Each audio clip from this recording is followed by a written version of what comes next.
54 ஆண்டுகளுக்கு பிறகு திண்டுக்கல்லில் பழமை வாய்ந்த அபிராமி அம்மன் கோவில் தெப்பத் திருவிழா. திண்டுக்கல்லில் பிரசித்தி பெற்ற கோவில்களில் திண்டுக்கல் அபிராமி அம்மன் திருக்கோவிலும் ஒன்று.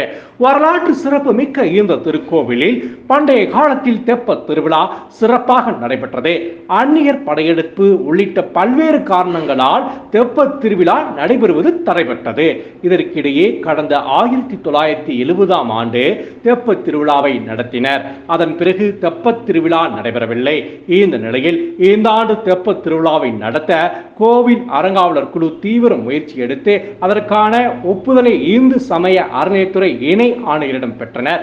அதன்படி வருகின்ற 22ஆம் தேதி புதன்கிழமை மலைக்கோட்டை அடிவாரத்தில் உள்ள கோட்டை குளத்தில் மாலையில் தெப்பத் திருவிழா நடைபெற உள்ளது. செவ்வாய்க்கிழமை காலை 10:30 மணி அளவில் இதற்கான ஏற்பாடுகள் மும்முரமாக நடந்து வருகிறது.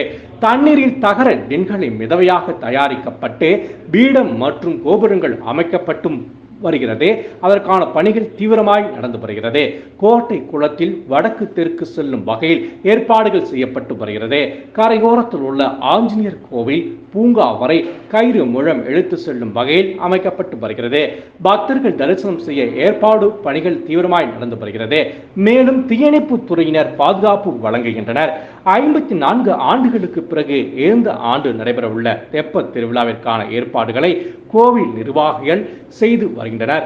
இந்த தெப்பத் திருவிழாவை காண பக்தர்கள் உள்ளூர் மட்டுமல்லாமல் வெளி மாவட்டங்களில் இருந்தும் ஆர்வமுடன் வர உள்ளனர். அதற்கான பணிகள் தீவிரமாய் நடந்து வருகிறது.